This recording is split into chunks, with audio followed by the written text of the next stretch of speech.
Hi, everyone. Welcome to Unleash Her. I'm Roberta, and I'm your host for this podcast. And I am so grateful that you're here. Thank you for joining us today. I can't wait to introduce you to my guest for today. But before I do, make sure that you are following and subscribing to this podcast. If you're on Spotify or Apple, hop on over to YouTube so you can see our faces. We would love to see you there, and make sure to subscribe. So, without further ado, I would like to introduce you to Miss Kim Mostman. She is a loving wife, mom, and grandma. She's an author and a coach, and Kim specializes in empowering women embarking on their second act. I love this. This is my sister here. She is a nutritionalist with certifications from Precision Nutrition and the Institute of Integrative Nutrition, and a wellness coach. With her faith-driven approach and experience as a gym owner, Kim offers a unique blend of spiritual and physical wellness. Her book, Reflections of Joy, provides practical faith-infused strategies to inspire strength, beauty, and holistic growth in every aspect of life. Oh my goodness, without further ado, welcome, Kim. Thanks. I'm so excited to be here. That I sounds, am as I listened to someone read my bio, is like, oh, okay. Yeah. right. I Yeah. Yeah. know. I love this. I can't wait to get into this. So do us a favor and tell us a Mhm. little bit about yourself. Well, yeah, you covered a lot of Well, things. I feel like I've been the jack of all trades in my life. I started out working in restaurants, started college, decided that wasn't for me, went back into the restaurants, got married, had a baby, life's trips and turns and all those things. And and when I was approaching 40, it was kind of like, all we're talking about in the house is either work, the restaurants, which we did together, or the boys, which we did together, right? And so I ventured out on my own. My husband, gave me his blessing to try something new. And I opened a gym and I met all these amazing people. But the thing that I discovered about myself through the process is in helping other people. I learned that that's what I was meant to do. I was meant to be a coach, whether it's in parenting, in running a restaurant, in working in a gym with people, I was meant to be a coach. And then when that time ended, I kind of figured out I had to coach myself, which led us into this state of life I am right now. And I am for sure, I have been my own worst client ever. But yeah, I was so excited to stumble on your podcast because you really champion women in this stage of life that I'm in and that I'm so passionate about. So I'm excited to talk to you. Yeah. Oh, thank you so much. You have done a lot in the past few years. And Hmm. so, how did that? So, you started this journey of, Hmm. figuring out yourself. Same thing for me. You call it, don't you call it second act or something? Yeah. I saw it Yep. Yep. somewhere. Yep. Love The kids are that. gone. My husband's not here. I don't have to do anything because the house doesn't get messy. Nobody eats like they used to eat, right? There's not as much laundry as there was. What am I going to do with myself now? Yes, in my second act, what am I going to do? Yeah. Yeah, Yeah. that's how it was for me too, becoming an empty nester, And so now I'm not to the grandma stage yet, and so Mm, I can't wait for that. Um yeah. but so how so where did how did that look? So you said, you went into the coaching and Hmm. you so what were some of the things that you learned from, I guess, yourself, from coaching yourself? Is that how this all evolved? You're like, if I can, Yeah. yeah. Yeah, it did because I was as a coach, I was great at seeing the potential in my clients. But then once that business ended and the gym was closed and I didn't have people that I could focus my attention on, I just looked in the mirror and I didn't like what I saw. And after, I mean, I think a lot of women and some men go through that in life. You hit that certain age and, maybe you're not working anymore and you're not caring for the kids and your body is not the same as it's always been. And you just look at yourself and you think, yuck. And rather than allowing myself to sit and settle in the yuck, I just started working with myself the same way I had with my clients for 10 years. I'm really focusing on not only movement, but food and community. And my faith blossomed out of that. I'd always been a believer, but it really blossomed during that time. And I journaled, and that's where Reflections of Joy came to be, is through my experiences going through that, reconnecting with myself and kind of getting my health back. Yeah. So, So, yeah. well, so for the people, that don't understand, like you give credit to your faith hmm for making the journey towards better health more sustainable. So tell us about that. How does faith involved in health? Kind of stumbled on it. I was journaling. I've always encouraged my clients to record things. It's hard to remember what you ate and you felt amazing, or what you ate and you felt terrible, or what you were feeling at a time. So I've always journaled, and I had this pretty little guided journal someone had given me, and I turned the page one day in the midst of feeling awful about myself, and I'm writing, and at the top of the page it says, "You are altogether beautiful, my love. There is no flaw in you," from the Song of Solomon. And it just hit. It hit. I've read it a million times in the Bible. I mean, several verses, created in his image, perfect, flawless, wonderful. But yet it's hard for us to look in a mirror and see it in ourselves. Take that and compare it to our lives as mothers. You look at your daughter or your sons, and you see no flaw. They're beautiful and perfect, even when they're not. Imagine how God feels about us. And it just really turned my sights around. And I am beautiful, even if I'm 30 pounds overweight. I am worthy, even if I don't have a job today. You know, I mean, like all the things, right? And so it did turn things around for me. Instead of it just being, oh, poor me, look at the state I'm in, it really becomes, oh, lucky me, right? No matter who in this world thinks about me or loves me or talks to me in a certain way. And a lot of great people, don't get me wrong, but I'm always loved. And that makes it worth um, pushing forward, right? Even when I'm having a crappy day, I can talk to God. I can tell him anything. I don't have to filter it. I don't have to worry about it. I don't have to do whatever. And I just started to see my life turning around because I was doing it for the right reasons. I was doing it to be here, to be healthy, to be present, and to be um, engaged, I suppose. Yeah. Yeah. It was a new thing. Yeah. One of the things that I did is I got rid of my scales. I said, Mhm. I Mhm. don't, I am not defined by a number. Yep. Yep. You know, It's I, so I, hard to do though, wasn't it? Didn't it kill you?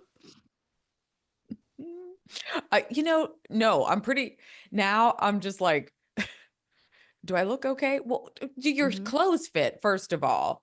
And not do hmm I look okay, but I mean, you can tell by your clothes hmm how your clothes fit for one thing. Yep. So that's great. And so if you can look in the mirror, like you said, it's looking at yourself and saying, wait a minute. hmm Wait, I am beautiful. I love myself. God made me for who I am. I have to Yep. embrace this. We're all Yep. different. And we spend most of our lives comparing. I did it, hmm Yep. and I was heavy growing up. Like I've always kind of dealt with extra weight. I've never hmm been thin a day in my life, but I am okay with that. And it's Yeah. not it is such a journey and a process. And I love that. You do that journaling. And once you do that, it'll pull stuff out of you, doesn't it? It does. It does. And I learned something in the restaurant business. My husband and I used to to gather our teams together after a big lunch rush or whatever, and we talk about wells and betters. That we just, hey, let's do our wells and betters. What went well today? And then what could we do better? And I tried to teach my clients, and I do it every day with myself. I look in the mirror, and it's maybe not wells and betters, but what do I like? What's good? Like I've got great hair, you know? Yeah. I've got good eyes. No matter what I weigh, my legs are good. And so those are my wells. Those are the things I like. What would I like to be different? Maybe I'd like to lose a few pounds. Maybe I'd like to tone up, my 60-year-old arms. Whatever the case may be, but if we start our day and we start our focus on ourselves with something really good, something that we love, those things we want to change are just that. They're not bad. They're just things that we want to change. And it goes along with the scale, not measuring yourself based on a number, right? Because every day is different. And I just think if a person can get to a place where they look at themselves and they think, huh, okay, there are things I like, life is so much better. Yeah, that's really Yeah. good. It's finding the things that you love about yourself today and knowing Hmm. that you can want, more or to do better or to look better Hmm. or to feel better. Yep. And so you do, like in your book, you talk about body responsibility. Hmm. Hmm. So how does that Yeah. differ from body positivity? Well, I think for me, body positivity is a given. It's everyone, like we just talked, everyone is worthy of love. Everybody is beautiful in every condition, right? I mean, it just is. We are made for something more. But that being said, we have a responsibility to care for ourselves. We have a responsibility to be healthy as we can be. Um, and that fits within the parameters of each person's life. What can you spend? What do you have time for? What is your body capable of today?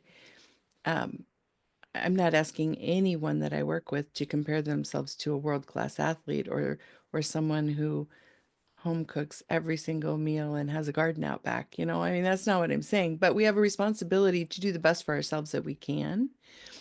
And I think if we live our lives thinking that way instead of the whole, I can be anything. Yes, I can be anything. But at 400 pounds, 500 pounds, 600 pounds, there's no way that you can be as healthy for your body. Our bodies aren't meant to be like that. And so I just think we have to work hard to be as healthy as we can be. Yeah, me too. And it's one day at a time. Don't look at the big picture, just set smaller goals, I think was good too. Just Mm-hmm. one day at a time because we want it now, don't we? We do. We do. We want it to be easy and we want it now. But that Hmm. journey helps evolve you to, who you've always wanted to be. But Exactly. so we're in the like empty nester age, right? So we don't have to Hmm. worry about cooking for others and all that. So like what advice do you give to the woman who's trying to make healthy changes but is struggling to get her family on board? It's hard now because it's just the two of us. When it was the kids' home, we just I cooked one thing, and they either liked it or they didn't. I didn't. Um, there were a lot of times where I cooked a central protein, and maybe the boys had a different side than my husband and I did, or maybe they'd have tacos and I'd have a salad, with the taco meat on it. I think if you communicate with your people and you tell them what your goals are, and you tell them why things are important to you, most of the time they'll jump on board. I mean, my boys started cooking. In my book, I talk about boys' night where they would pick out recipes and I would shop for them and they'd come home and they'd cook and then I'd have to clean up. We kind of role reversaled it. You can teach them to like good foods. But if all of a sudden, like if you've lived a life of macaroni and cheese and hot dogs and a ho ho for dessert, and all of a sudden you, mom, decide I'm going to make a change and you just slam dunk that on your family, you're going to meet resistance. So I think we have to ease in. We have to start changing things slowly. And I think it's just important to always be upfront. You can avoid a lot of problems if you tell them things ahead of time. No Yeah. surprises, no surprises. And it's the same with my husband now that it's an empty nest. I mean, like if I'm cooking something new and I'm suspicious that he might not love it, I always preface it with, "Hey, found a new recipe. I'd really like to try this. Are you on board?" And it usually goes a little bit better than if it just like set it down in front of him. So, And I love that. And then sometimes, it's like, well, giving options or giving a couple of choices, right, is a good thing. hmm But maybe telling them too, like I've done a lot of research on health and nutrition and being like, do you know what this does for you? You know, hmm like give it a hmm try. Put a little yeah, something on here if you need it on your broccoli or whatever. yeah, right. Well, and that approach though is so much better than saying, "Oh my gosh, do you know what's in that?" I Mhm. mean, like enhance the positives of what you're trying to get them to eat rather than cut down what they love. I Because they can still yeah, have what they love once in a while. Yeah. yeah. I might tend to still do that. Do Mhm. you know how bad I that do too is? once in a while. Yeah. Yeah. Right. Yeah. Yes. Oh my gosh. So what are your like daily habits that are non-negotiables as you continue your journey? Yeah. Um, I've entered a new phase where I'm coaching and sometimes those of us who coach or we're helpers, we get pulled into other people's lives pretty easily. So routine is critical. Otherwise, I can pick up my phone in the morning and I have five needs that take their place over mine. So I try very hard to wake up every day with and do go through the same motion. So I wake up and drink a cup of water or a glass of water while I'm making my coffee, and I sit down and I write. It's the first thing that I do. I write and I write. I follow a very loose form of Julia Cameron's practice of the artist way, where I do morning pages. And it's 3 pages in my journal, and I just dump my brain, whatever's in there. It doesn't have purpose. It doesn't necessarily go towards a new book. It doesn't anything. It just clears the cobwebs. And then I feel like I have a better capacity to read my Bible or to pray or to meditate and to really focus. Because for me, until I started dumping my brain, first thing, I'd try to meditate or I would try to pray, but I'd be mid sentence and I'd be thinking, oh my gosh, I forgot to pull this out of the freezer. Or, oh my gosh, I forgot to send this yesterday. And I just had this to-do list. And now that my brain is empty, I feel like I can really submerge myself into what I need to be doing next. So that was a long way to say, this is what I do. I drink water, I write, I pray, and then I walk. And then once those things are done, my day is ready for whoever needs me and whatever direction it may go. Mm, yeah, so beautiful. We have very Yeah. similar mornings too. How long do you spend doing this? It just depends. I make it fit. Like I would rather do it and make it fit in my day than be rigid and just have to skip it. So if I have to take my mom or dad to an appointment and that's scheduled earlier than I would normally be working with clients, I'm s- I might write for half an hour, and I might pray for 15. Um, But if I have all morning and I don't have any clients booked and nothing, I might use up 3 hours. I just try to let it go. I know that it's not very practical for the person who still has a job or whatever.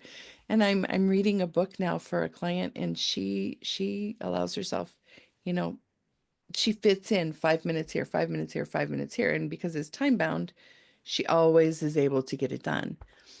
Uh, We have to find what works for us. That's the thing that causes so many of us to fail is we think somebody might be listening to us and you might spend an hour and I might spend 2 hours and they're like, well, I can't do that. So they don't even try. What if they have 15 minutes?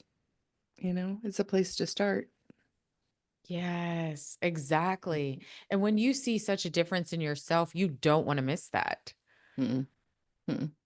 You'll You're take, if right. it's 5 minutes, if you have 5 minutes, you will make it work. Same thing for me. I go in, I have a Zen room, it's my quiet space. And I go in there. And Hmm. if I have 5 minutes, I will go read, a daily passage devotional, Hmm.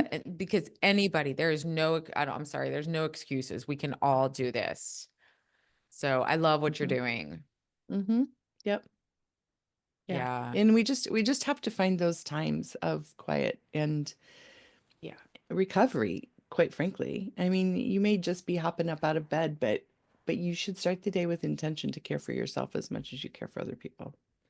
And if it's Yeah. 5 minutes, it's still 5 minutes. Exactly. Yeah. Well, so in your book, um, in the final chapter, Hmm. it's you appropriately called Let Go. All right. Now Yeah. you share stories of learning and adventure. Hmm. So, what do you think women need to know and how to let this help them ease into what, you call the second act? Yeah. Yeah. I feel like in our first stage of life, we are just busy going through the motions of what people tell us we're supposed to do. Obviously, we have to be responsible citizens. Some of us get married, some of us don't, but we have to provide for ourselves. We have to pay our bills. We have to take care of ourselves, all those things. And when we reach our second act, I feel like we're carrying all the baggage of that. And for Mm, some women, they feel such a loss because they don't see the opportunities when they can put those bags down, right? And being a mom was certainly not baggage. I loved every moment of it, but it was something I had to carry for all those years. I can set those bags down and I can move forward. You got to let go of fear, right? I'm no longer responsible physically for the safety of someone else. I can go out into the world. I can try new things. Can't be afraid to learn things. My brain may be older, it may work differently, and it may be slower, but I can still learn new things. I have time to create. I spent money on my kids. What could I spend that on me? And there mm, was no ROI, right? In buying soccer shoes, there was no return on investment for that, right? But we did it because we wanted our kids to experience and grow and things. What's wrong with spending some money on ourselves? Whether you want to learn Taekwondo or Tai Chi, or you want to learn how to paint or become a photographer or write a book for Pete's sakes, we just we have to let go of everything that's in our head saying, I'm too old, I'm not smart enough, I haven't been trained, all the things. And it's just, I think this time of life is so great and it gets such a bad rap. I mean, heck, mm. if I didn't want to take care of my husband, right? I mean, I take, you know what I'm saying. I don't Yeah. take care of him, but like I cook a meal and we're gonna share that meal together, or I do the laundry Yeah. because we share the home together. But he doesn't need me, and and so why not explore some of the things that I always thought, that would have been nice, or oh, I wish I would have done that. This is the time to let go of everything. And the comparison that you were talking about, who cares if somebody else started doing what you want to do 20 years ago? They were a rookie once upon a time too. They're podcasters, right? I mean, like, how old were you when you started podcasting? You know, 55. okay, 55. And there are people out there who are like like in their 30s who have been doing this ever since they left college, right? And they're experts and they're pros and whatever, but it doesn't stop you. And how much fun do you have and how many cool people have you met? I just think this is the best time. Most we use some resources on just filing everything from your past, living, take those experiences and take the knowledge you've gained, but go do something fun, right? Yeah. Yeah. Yeah. Oh, yes. Oh my Mm-hmm. goodness, that just like took me back and I want to say, when people are like, "Oh, is there anything you would do different?" Mm-hmm. Mm-hmm. And so if I asked you if there anything different that you would do? Is there anything you would change about your past or how the decisions you made? No, I don't think so. And it was certainly a roller coaster. I mean, I've lived a great life, and I have, but I made mistakes, and but no regrets. I learned something through every mistake that I walked through. Um, and I've taken some of those mistakes and tried to turn them around and make something good out of it, right? Digging in the Right. dirt so the flowers can bloom. Hmm. Yeah. Is it, Yeah. that's what I'm like, was it, it's not, it's learning experience. Hmm. Learn. Did you learn your lesson? If you made a bad decision, did you learn your lesson? I think that's a lot about just faith, our connection to God too. Hmm. Hmm. Yeah, I agree. I agree. Yeah. Wouldn't do a thing different. Yeah. I Yeah. know. Oh my goodness. So how Uh, has your health journey, how's it different now than it was 15 years ago? I'm curious. Um, I don't see results as quickly as I did. I mean, like as we age, remember the days where you like just didn't eat any carbs for a couple days and all of a sudden like you felt like $1 million and thought you looked better. Um, as I get older, I realize that it's the marathon. You should take good care of yourself. You should eat right. There are no quick fixes. So I enjoy the things I want. I have a piece of cake when I want to. I have a glass of wine when I want to. But for the most part, I eat healthy. I move my body. I try to get good sleep. I drink enough water because um, life's my body's just not the same as it was. If and I have to allow for recovery. And that's something I think is really difficult that for people our age who have been active in their younger years is I used to be able to do it. I used to be able to do it. Why can't I do it now? We just have to evolve. Um, Mhm. my health is very similar. I probably take care of myself better now than I did when I was younger because I'm more intentional. Um, I have to remind myself that my results are based on health. They're not based on what I see or Mm. maybe on performance.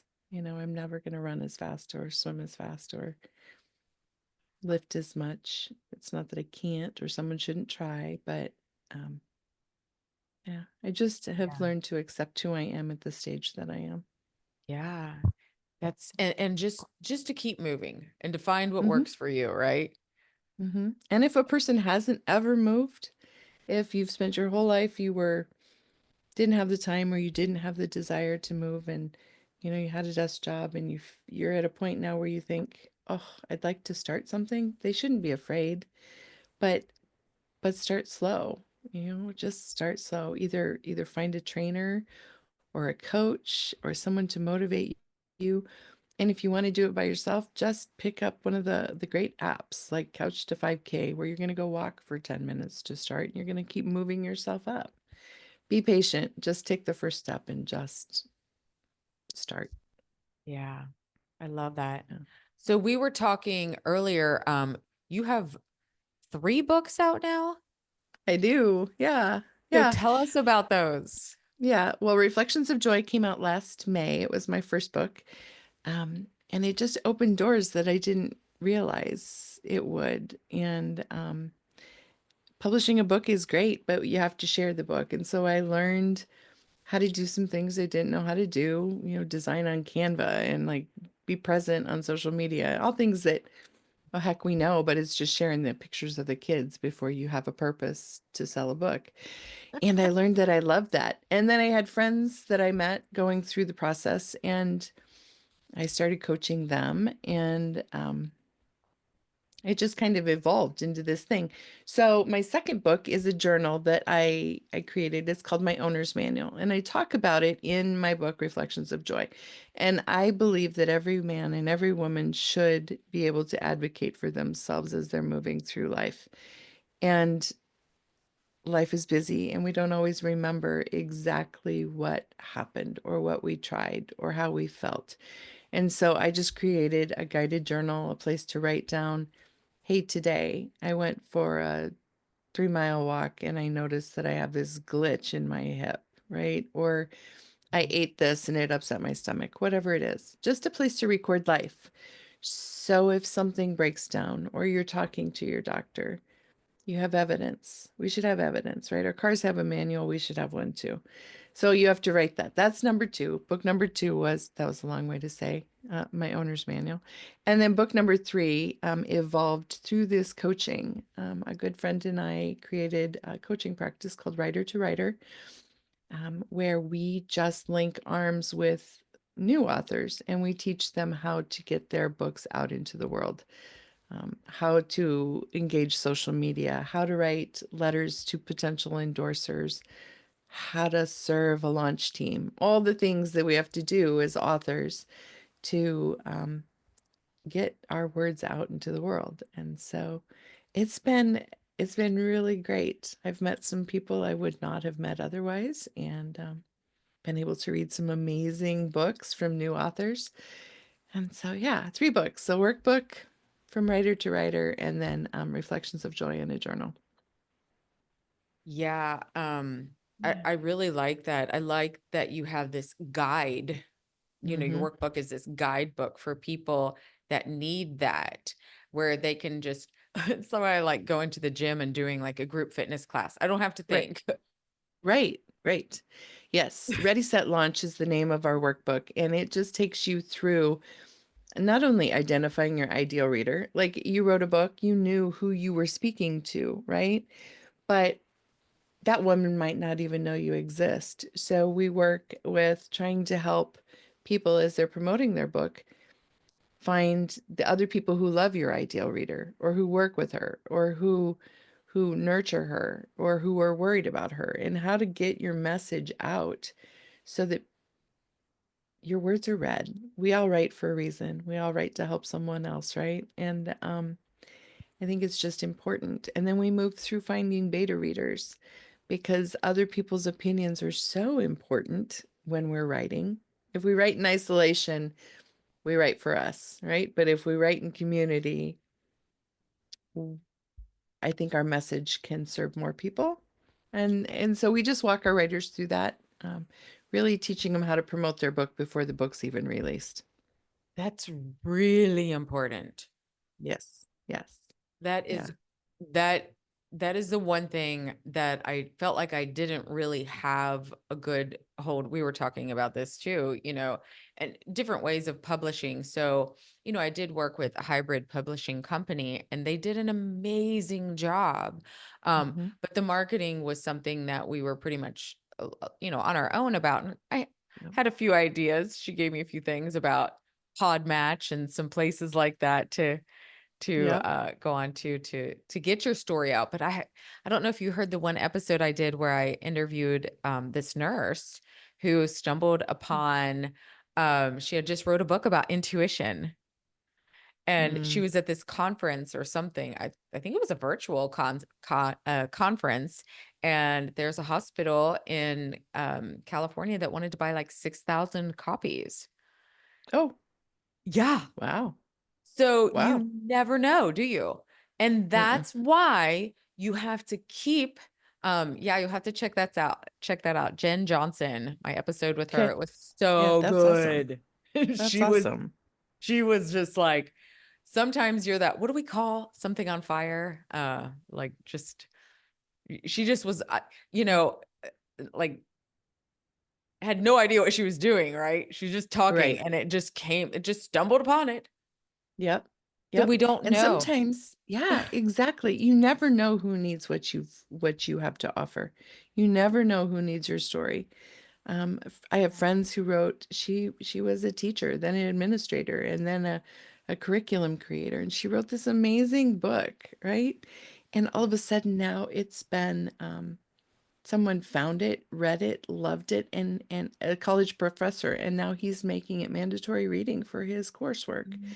Mm. I mean, things like that. And sure, it's still within her field, just like your guest with her book, and it all fits, but would it have happened otherwise? It's just it, this whole thing is so cool. There's so many opportunities and so many people that you don't know, people who are listening to us right now who would have never even bumped into my name on social media, no matter what I did or how hard I danced or whatever. And now they'll know and they'll find something and maybe they can help someone, and it's a snowball effect, right? Yeah, it It's is. so cool. And you're just like this perfect guest for my show because Unleasher is about finding confidence, finding your Mhm, authentic self, whatever part of your life that could be. For us, mhm, it happened to be that second stage, the mhm. second act of our lives. And so I appreciate you for being on here Yeah, yeah, and I've enjoyed sharing our conversation. This is and great. share like 3 books in a year Mhm. Well, yeah. I mean, two ish. of them, two of them are low content, I mean, they have my heart in them, but there's more. I tried to provide room for you to write so that you could discover what I discovered about myself. But yeah, you can do anything. And be careful though, because if you take that step out and you start doing something new, you have no idea what might come up. Yes, because you could have a No really idea. big purpose, huh? Yeah, yeah. I technically should be retired and it's just not working out. So but that's okay. I'm having fun. I'm the same. I'm like, retire. Who wants to retire? I don't like that word. Right, right. It just, well, it's okay some days. It's nice to Yes. not have a 9 to 5, but yeah, I'm with you. I'd much rather be meeting people and making a difference. Yeah, my dad is 85 and he is still working. He works on council. He is on city council. He has wrote I don't know, a few grants in the last couple of years. Wow. Good for I know. him. That's Yeah. amazing. It's so inspiring. Hmm. He ran for mayor a few years That's ago. awesome. Like, let's go, I love Dad. that. I love that. I've been on school board before. Never thought about the mayor thing. I don't know. Yeah, But yeah. I mean, and I'm going to say this out loud. You know what? I don't know that I have even expressed that to him. Mm, yeah. So there's times like this. This has, brought up to me. I need to express to him how proud of him I am. Hmm. Because if once we do that, and as I am, I feel like I'm a better communicator the older I Hmm. get. I'm learning, okay? Yes. Yep. But thank you for that insight that just gave me, like, wow, wait a minute. I am really proud of my dad. And have I told him that? Yeah. That's Yeah. what this is for. That's what Hmm. this platform is for. I appreciate that and you sharing your story with us. And you've done so much in just the past few years. You're Hmm. such a good example for so many others. Thank you so much. Yes. Thank you for letting me share and for learning about you too. I mean, it's nice to know that there are people out there with the same hearts and the same thoughts and the same Yeah. um, purpose for making other people just Yeah. know what's possible. Exactly. Guys, make sure to reach out um and check out Kim's information here. We'll have everything included below. This woman is on fire Mm. in her second act of life. I love it. What an example she is. Thank you so much. And check out her coaching program as well, her workbook that goes with it. Thank you again, Kim. Any last words that you would like to share? I think we covered a ton. I am just so excited to see what happens next with other people. I love to meet people, whether you want to work together or not. Reach out because we all need good examples and inspiration. So Yeah, say hey. perfect. Yeah. Yep. Thank you so much. And thank you everyone for joining us today. I appreciate you. Um, so make sure that you're, checking us out. And hey, we are available for sponsorship at this time. Our podcast is growing big time, and we want to sponsor you so that everyone can hear what you want to offer the world. So thank you, everyone, and have a fantastic day. And until next time, we'll see you all soon.